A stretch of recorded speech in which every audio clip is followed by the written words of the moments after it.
নমস্কার, কালচারাল টকিজের এক নতুন পর্বে আপনাদের সবাইকে স্বাগত। সম্প্রতি তৃপ্তি মিত্র নাট্যগৃহে বেহালা অনুদর্শীর আয়োজনে আয়োজিত হয়ে গেল নাট্যসন্ধ্যা ও সেমিনার। চলুন দেখে নেওয়া যাক এই অনুষ্ঠানের কিছু ঝলক।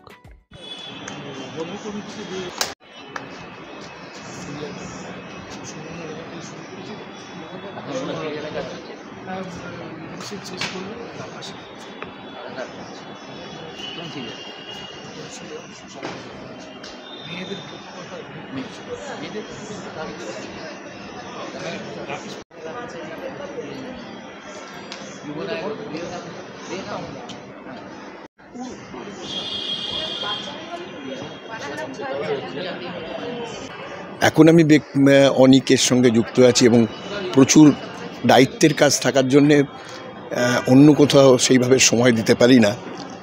কিন্তু বেহালা অনুদর্শীর কোনো নাটক যখনই হয়, সে নাটক দেখা তো বটেই, সেটা তো একটা দায়িত্বের মধ্যে পড়ে, কিন্তু যে কোনো অনুষ্ঠানেই আমার আসতে ভালো লাগে। এবং একটা 15 বছর পূর্ণ হচ্ছে, এটা তো একটা 15 বছর ধরে একটা দলকে টেনে নিয়ে যাওয়া খুব একটা সহজ কাজ না। এই কাজটা যারা করছেন সুমনার নেতৃত্বে, তাদের তো আমার অভিনন্দন জানানো ছাড়া কোনো কথা নেই। শুভেচ্ছা, সমস্ত রকম ভালোবাসা, আরও এরকম অনেকগুলো 15 বছর এগিয়ে চলুক, এই কথাটাই বলবো। একটু একটু করে প্রায় 15টা বছর পার করে 16 বছরে পদার্পণ করেছে বেহালা অনুদর্শী। আর এই এতগুলো বছর ধরে দলটি আমাদের সবাইকে উপহার দিয়েছে অনেক প্রযোজনা। এছাড়াও এরা বিভিন্ন নাট্যোৎসব, সেমিনার, বিভিন্ন প্রশিক্ষণ শিবির ইত্যাদি কাজকর্ম চালিয়ে আসছে। আর প্রত্যেক বছরই বেহালা অনুদর্শী কিছু বিশিষ্ট নাট্য ব্যক্তিত্বদের সম্মান জানিয়ে থাকেন। তো এবছরও বেহালা অনুদর্শীর পক্ষ থেকে আমরা স্থির করেছি যে আমরা সম্মান জানাবো বিশিষ্ট নাট্য গবেষক ও সমালোচক শ্রী কমল সাহা এবং অভিনেতা ও সমালোচক শ্রী দুলাল চক্রবর্তী মহাশয়কে। আর সম্মান জানানোর জন্য বেহালা অনুদর্শীর পক্ষ থেকে উপস্থিত রয়েছেন আরেকজন বিশিষ্ট পরিচালক ও অভিনেতা শ্রী অরূপ রায়। উত্তরীয় তুলে দিচ্ছেন শ্রী অরূপ রায় মহাশয়। ওনার জন্য থাকছে বেহালা অনুদর্শীর পক্ষ থেকে একটি ছোট্ট স্মারক। হ্যাঁ, নিশ্চয়ই নিশ্চয়ই। বেহালা অনুদর্শীর ৫০ প্রতিষ্ঠা বর্ষে সম্মাননা জ্ঞাপন। প্রাপক শ্রদ্ধেয় শ্রীযুক্ত কমল সাহা, জ্ঞাপক শ্রী অরূপ রায়। নাট্য গবেষক, নাট্য পৃষ্ঠপোষক, নাট্য সমালোচক, সংগ্রাহক, সাহিত্যিক, চিত্রশিল্পী ও বাংলা নাট্যকোষের সৃষ্টিকর্তা শ্রদ্ধেয় শ্রীযুক্ত কমল সাহা। কমল হীরের দুটি চির অক্ষুণ্ণ থাকুক, আমরা সেই আলোকে আলোকিত ও সমৃদ্ধ হই। প্রণাম। বিনীত সুমনা চক্রবর্তী, সম্পাদক, বেহালা অনুদর্শী। একটি হাতে তুলে দিচ্ছেন শ্রী অরূপ রায় মহাশয়। চক্রবর্তী নিজের হাতে তৈরি একটি ফাইল, একটি ছোট্ট মিষ্টির বাক্স।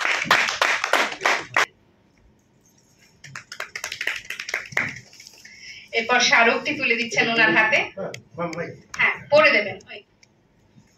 বেহালা অনুদর্শীর ৫০ প্রতিষ্ঠা বর্ষে সম্মাননা জ্ঞাপন। প্রাপক শ্রদ্ধেয় শ্রীযুক্ত দুলাল চক্রবর্তী, জ্ঞাপক শ্রী অরূপ রায়।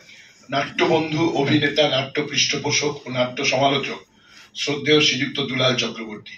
নাট্য প্রাঙ্গণে আপনি সদা উজ্জ্বল থাকুন, সৃষ্টিশীল থাকুন, আপনার বন্ধুতা আমাদের পাথেয়। সশ্রদ্ধ নমস্কার, বিনীত সুমনা চক্রবর্তী, সম্পাদক, বেহালা অনুদর্শী। ওনার হাতেও একটি পুস্তক তুলে দিচ্ছেন। এটা সাবধান হাসমি নাট্য সংগ্রহ, নিজের হাতে তৈরি, তুলে দিচ্ছেন। এটা দুলালদার ফেভারিট ফাইলটি এবং একটি মিষ্টির বাক্স। বাংলা নাটকের কি পরবর্তীকালে বিবর্তন, পুরোনো দিনটা কমলদাই বলবেন। আমি বর্তমানে যে বিবর্তনগুলো দেখছি সেই ক্ষেত্রে বলতে পারি কিছু কথা। কোনটা ভালো কোনটা মন্দ এইভাবে কোনো আমি কথা বলতে পারবো না। বাংলা নাটক, আমি যবে থেকে নাটক শুরু করেছিলাম সেটা অনেকদিন আগে, আমি যদি গত 10-15 বছরের মধ্যে কথাগুলো বলি, তাহলে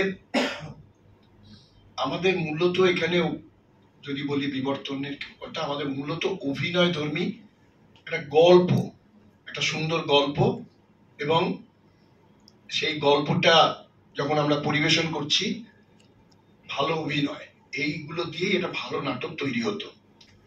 কিন্তু আর একটা জিনিস বোধহয় আমরা ভুলে গেলাম, মানে সেই সময়টা, মানে এই পরিবর্তনটা করার সময় একটা জিনিস মাথায় নেওয়া উচিত ছিল বলে আমাদের মনে হয়, যে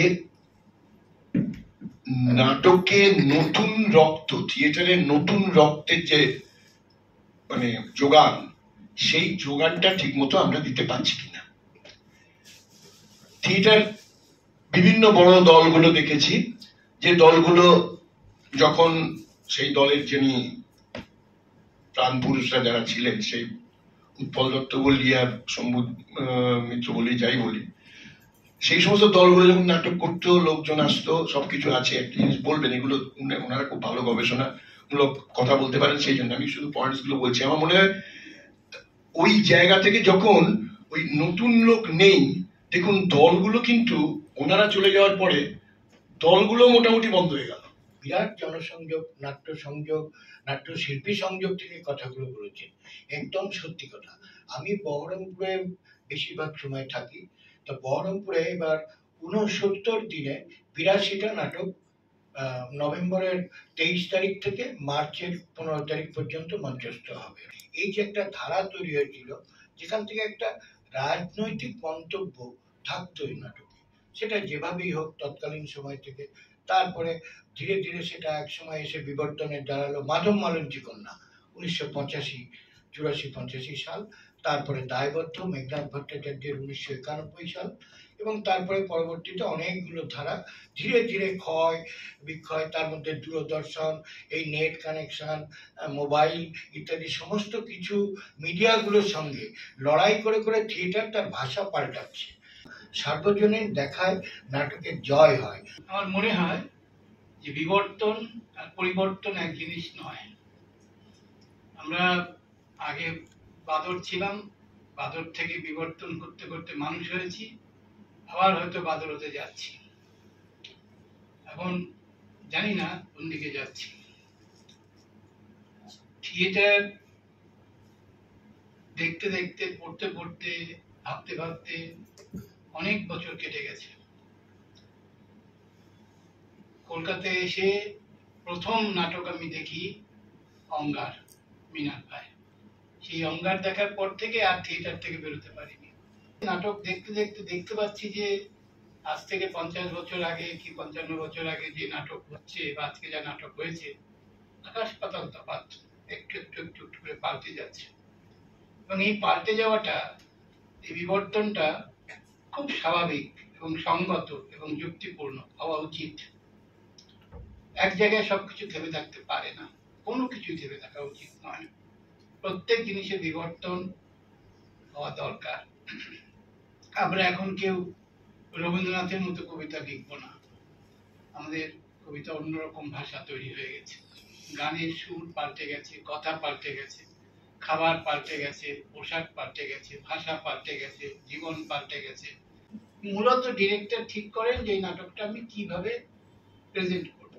তো সে তার চিন্তা, তার প্রতিভা, তার অভিজ্ঞতা, তার কল্পনা দিয়ে একটা নাটককে তৈরি করে।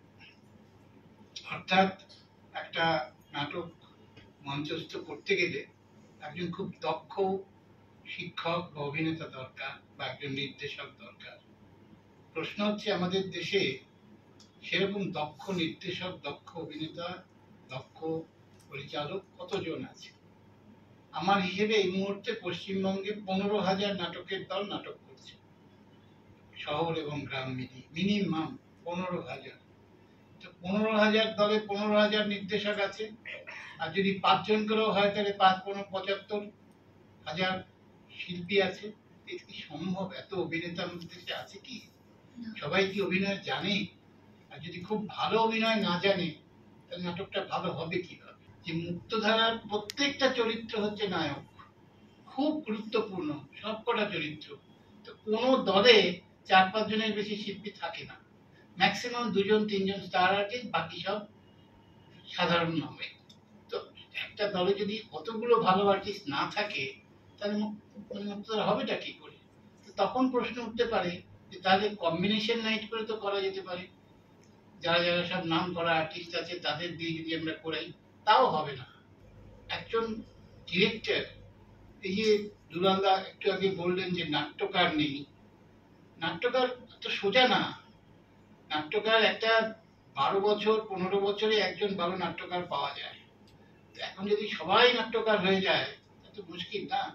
কিন্তু আরো যেটা আশ্চর্য, ধরুন একটা ছেলে নাটক লেখা শুরু করলো, 3-4 বছর বাদে তার সঙ্গে দেখা হলো, তার সঙ্গে কথাই বলতে পারছি না, সে বলতে দাদার সময় নেই, এবার পুজোয় আমাকে 28খানা নাটক লিখতে হবে। 28টা নাটক তুমি একবার পুজোয় লিখবে? কি করবো, দল চাইছে, পত্রিকা চাইছে, আমার সময় নেই। 28টা নাটক উনি একবারে লিখবেন 1 বছরে। শেক্সপিয়ার টোটাল 27টা নাটক লিখেছে, বার্নার্ড শ টোটাল 27টা নাটক লিখেছিল। আর আজকে আমাদের একজন তরুণ নাট্যকার, সে এত ব্যস্ত, সে 1 বছরে 1 সিজনেই 27খানা নাটক লিখবে। এখন যেটা দাঁড়িয়েছে এই মুহূর্তে, যেটা আমার কাছে খুব বেদনাদায়ক এবং অসহনীয় মনে হয়, সেটা হচ্ছে যে নাটকের সময় আগে ছিল 6.5 ঘন্টা। আপনারা জানেন কিনা জানি না, ঘোড়া নাটক প্রথম হয়েছিল 6.5 ঘন্টার টাইম নিয়েছিল। রবীন্দ্রনাথ আগাগোড়া দেখেছিলেন। তারপর উনি গ্রিন রুমে গিয়ে বললেন, দেখো আমি নাটক তো ভালোই দাঁড় করিয়েছো, কিন্তু অনেক সময় নিয়ে নিচ্ছে, এত সময় বসা যায় না, আমারই ঘুম পেয়ে গেছে, সাধারণ দর্শক কি করবে? হ্যাঁ, তুমি আমাকে দাও টেক্সটটা, স্ক্রিপ্টটা, আমি একটু ঠিকঠাক করে দিচ্ছি। তো উনি নিয়ে 1 রাত্রে কাটাকুটি করে 3 দিন বাদে স্ক্রিপ্টটা ফেরত দিলেন, নাটক নামলো, তখন হয়ে গেল 7.5 ঘন্টা। উনি আরো কয়েকটা গান টান জুড়ে দিয়ে ওনার মনের সুখে কমিয়ে টমিয়ে কমাতে গিয়ে আরো বাড়িয়ে দিলেন। ওই যে সাধারণ রঙ্গালয়, যেটা শ্যামবাজারে চলেছে দীর্ঘকাল, 72 সালে আমার কাছে রেকর্ড আছে, 25টা মঞ্চে নিয়মিত নাটক হচ্ছে। শনি বৃহস্পতি 6:30, শনি রবি ছুটির দিন 3টে 6:30, সপ্তাহে 5টা শো, মাসে 23টা শো, বছরে 130টা শো টোটাল রেগুলার, এবং 3 বছর 4 বছর 5 বছর 500 600 1000 চলছে। সেই দিন শেষ, আর কোনোদিনও সেই দিন ফিরে আসবে না, অনেক কারণে আসবে না। সেই থিয়েটারের যেটা সব থেকে বড় মানে সুবিধা ছিল, ধরুন আজকে আমি ঠিক করলাম আমি আজকে আসামি হাজির দেখবো, আমার আসামি হাজিরটা দেখা খুব দরকার, ভালো লাগে, একটা ভালো নাটক। আসামি হাজির দেখবো, কোথায় আসামি হাজির? পেপারে দেখবো, পেপারে দেখা যাচ্ছে, এবং আমি জানি এখন আসামি হাজির মানে ওখানে শনি রবি বৃহস্পতিবার যে কোনো দিন একটা ডেট ফিক্সড, টাইম ফিক্সড। আমি 1 মাস আগে টিকিট কেটে সেই নাটকটা দেখতে পাচ্ছি, প্রিপেয়ার্ড হতে পারছি, সবাই মিলে যাচ্ছি। সাধারণ রঙ্গালয়ের নাটকের মানে নাট্যকার একটা নাটকের স্ক্রিপ্ট পড়বে, ঘরোয়া একটা অনুষ্ঠান, একদম ঘরোয়া অনুষ্ঠান। আমাকে ইনভাইট করেছে, কমলদা আপনি আসুন, নাটকটা একটু শুনবেন, আপনার মূল্যবান মতামত দেবেন।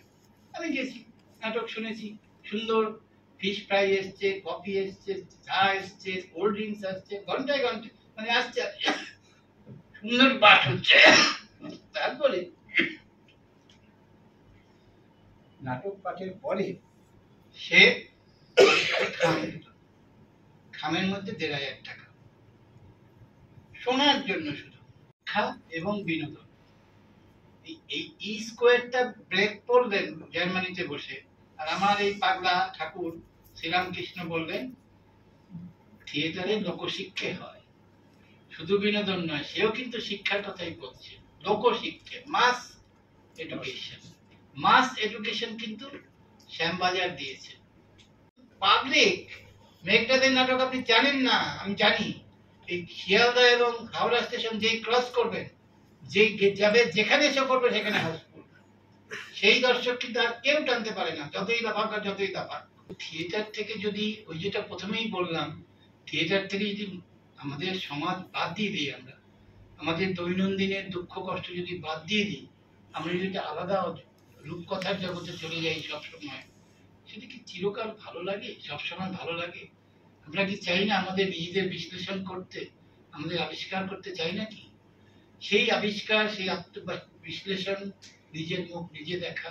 অনুনাটক তো রবীন্দ্রনাথ শুরু করেছিলেন, প্রচুর অনুনাটক রবীন্দ্রনাথ লিখেছে, 5 মিনিট 10 মিনিট 15 মিনিটের নাটক। না একাঙ্ক না না, না একাঙ্কিকা 10 মিনিটের নাটক। রবীন্দ্রনাথের ছোট ছোট নাটক আছে না, অতিথি সৎকার। অনেক আছে। হ্যাঁ। এইবারে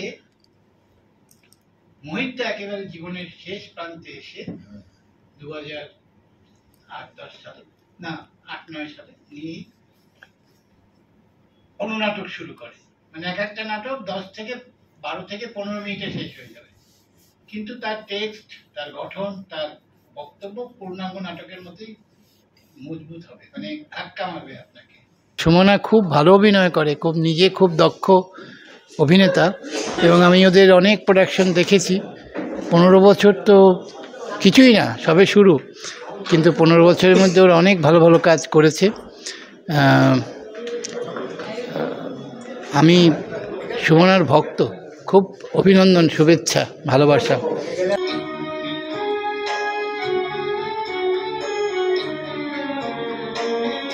সেই দিকে এক দৃষ্টি তাকিয়েছিল দ্রৌপদী। ওই রাস্তা ধরে অর্জুনের রথ আসবে না, অর্জুন একা আসছে না, নতুন বউ সুভদ্রা আসছে তার সাথে। অর্জুন সে তো এখন 3 জন স্ত্রী তার, পুলুপি, চিত্রাঙ্গদা আর সুভদ্রা, 2 পুত্রের জনক। কিন্তু এমনটা তো হওয়ার কথা ছিল না, ছিল কি? এমনটা তো হওয়ার কথা ছিল না। পিতা ধ্রুপদ তো অর্জুনকেই জামাতা করতে চেয়েছিলেন। হ্যাঁ, তার জন্য বিরাট জটিল কঠিন প্রতিযোগিতার ব্যবস্থা করেছিলেন। স্তম্ভিত হয়ে গিয়েছিল দ্রৌপদী।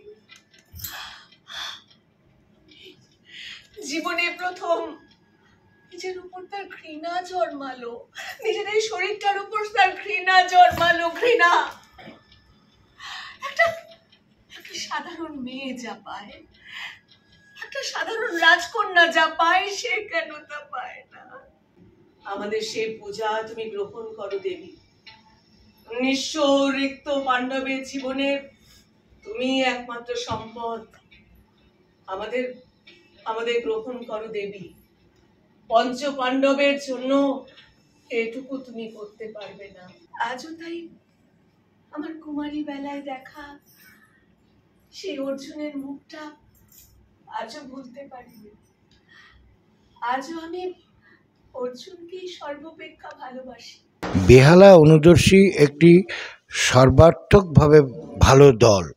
আমি প্রথমে এক নারী কাদম্বরী দেখে আমি তো পরিচয় করেছিলাম সুমনা চক্রবর্তীর সঙ্গে।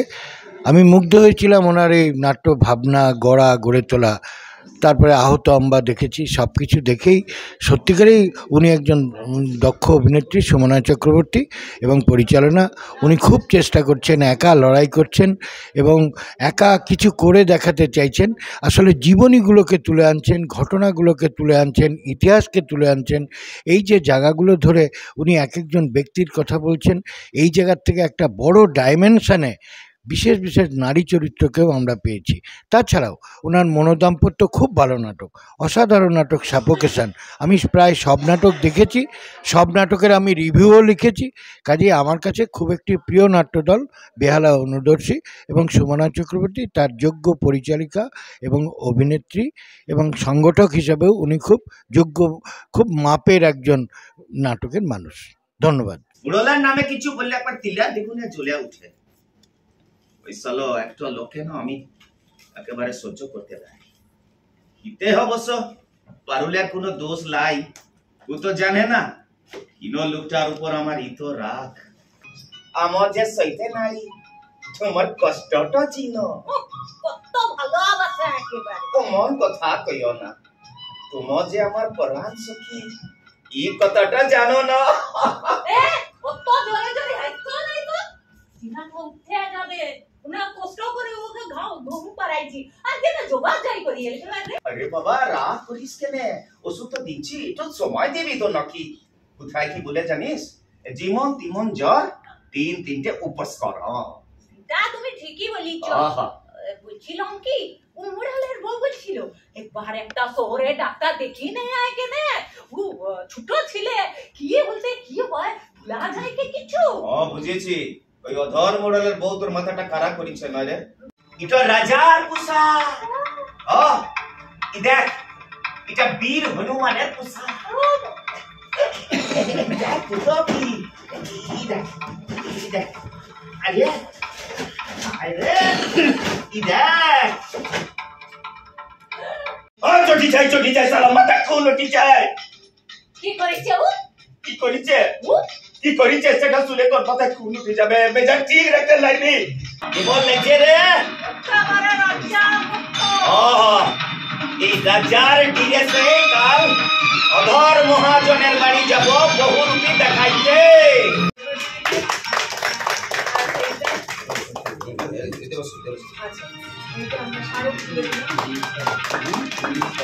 খুবই ভালো লাগলো আমার, এবং সাবজেক্টটা ভালো, পরিচালনা ভালো, প্রত্যেকটা এবং কুশীলভ যারা অভিনয় করলো ভীষণ ভালো অভিনয় করলো, মানে একটা অন্য রকম ইয়েতে ওরা অভিনয় করলো, ভীষণ ভালো লেগেছে। আর বেহালা অনুদর্শীর আরেকটা যে নাটক দেখলাম সেটাও খুব ভালো লেগেছে আমাদের, খুবই ভালো নাটক। বেহালা অনুদর্শীর আমন্ত্রণে আমরা আমাদের নাটক দিন এবার বদলিনছে আমরা মঞ্চস্থ করলাম তৃপ্তি মিত্র নাট্যগৃহে। নাট্যকার ছিলেন সুবিনয় দাস, নির্দেশক সৌরভ চট্টোপাধ্যায়। এই নাটকটি আমরা কলকাতাতে আজকেই প্রথম করলাম আমরা। এটা নিয়ে আজকে আমাদের ৭ম শো। আমাদের খুবই ভালো লাগলো যে এই অনুষ্ঠানেতে অংশগ্রহণ করে, এবং বেহালা অনুদর্শীর সকল সদস্যকে আমাদের দলের তরফ থেকে অভিনন্দন, শুভেচ্ছা যে আমাদেরকে এরকম একটা সুযোগ করে দেওয়ার জন্য। নমস্কার। আজকে বেহালা অনুদর্শীর প্রতিষ্ঠা দিবস হচ্ছে 15ই অক্টোবর, তো আমরা সেই দিনটা পালিত করলাম আজকে বেহালা অনুদর্শীর প্রতিষ্ঠা দিবসটা আজকে পালন করলাম। তো আমরা এই দিনে সাধারণত আমরা সম্বর্ধনা দিয়ে থাকি কোনো বিশেষ নাট্য ব্যক্তিত্বদের। তো আজকে আমরা নাট্য গবেষক কমল সাহা মহাশয় এবং নাট্য সমালোচক এবং অভিনেতা দুলাল চন্দ্র চক্রবর্তীকে আমরা সম্মান জানালাম। এবং আমাদের একটা আলোচনার বিষয় ছিল আলোচনায়, সেটা হচ্ছে যে বাংলা থিয়েটার বিবর্তন, মানে বাংলা থিয়েটার কোন দিকে যাচ্ছে, কিভাবে যাচ্ছে, তার গতি প্রকৃতি এবং সেটা নেগেটিভ না পজিটিভ বা ভালো, এইটা নিয়ে একটা খুব মনোজ্ঞ একটা আলোচনা আজকে হলো। এটা আমাদের কথা ছিল এবং সেটা খুব উপভোগ্য, মানে সবাই অংশগ্রহণ করা, মানে এটা ঠিক সেমিনার নয়, ওটা আলোচনা চক্র। এবং সেটাতে একটা দিশা বেরিয়ে এলো আর কি, যে গত কয়েক দশক ধরে বাংলা থিয়েটার, এখন তো বাংলা রঙ্গালয়ের 150 বছর উদযাপন হচ্ছে, তো থিয়েটারে কোন দিকে কোন ধারায় যাচ্ছে, এখন আমরা ক্রমশ এগিয়ে চলেছি বিভিন্নভাবে। তো সেইটা একটা মনোজ্ঞ আলোচনা হলো এবং আমাদের দর্শকের মধ্যেও যারা ছিলেন তারাও মানে বিভিন্ন দলের পরিচালক, অভিনেতা এরা সব ছিলেন। তো যাই হোক, তারাও আলোচনা করলেন, অংশগ্রহণ করলাম আমরা, এবং সবাই মিলে একটা খুব সুন্দর আলোচনা বেরিয়ে এলো। আর আমাদের যথারীতি দুটো নাটক ছিল আর কি। একটি নাটক আমাদের নিজস্ব দলের প্রযোজনা, মহাভারতের ওপর বেস্ট, দ্রৌপদীর ওপর, আর বিভাজিতা বলে, এবং সেটা আমাদের বেহালা অনুদর্শী প্রযোজনা একটি একক প্রযোজনা, সেই বিভাজিতা এটা মঞ্চস্থ হলো। এবং তার সাথে আরেকটি দলের নাটক থিয়েটার ওয়ার্কার্স রেপার্টরি, ওদেরকে আমরা আমন্ত্রণ করেছি আজকের অনুষ্ঠানে করবার জন্য। ওরা একটা এখনকার একদম নাটক দিন এবার বদলিনছে, এরকম একটি নাটক, একদম স্ট্রাগেলের, একজন বহুরূপীর জীবনের স্ট্রাগেলের ওপরে একটা নাটক, সেইটা ওরা মঞ্চস্থ করছে। এবং আশা করি সবার উপভোগ্য, এবং আজকে যারা এসেছেন প্রত্যেকেই থিয়েটারের সঙ্গে যুক্ত লোক, এবং অনেক নাটকের দলের পরিচালক, অভিনেতা, বিশেষ মানুষজন, সেক্রেটারি, এরকম সব এসেছেন, এবং আমরা খুব সমৃদ্ধ হলাম। এবং আজকে যারা জমায়েত হয়েছি আমরা, তারা প্রত্যেকেই খুব উপভোগ করেছেন এবং আমাদেরও খুব ভালো লাগছে, এবং সম্মানিত বোধ করতে পেরে আমার নিজেকে খুব সম্মানিত লাগছে। এবং বেহালা অনুদর্শী তাদের সবার কাছে কৃতজ্ঞ, এবং সন্ধেটা আজকে খুব সুন্দর কাটছে আর কি। ধন্যবাদ।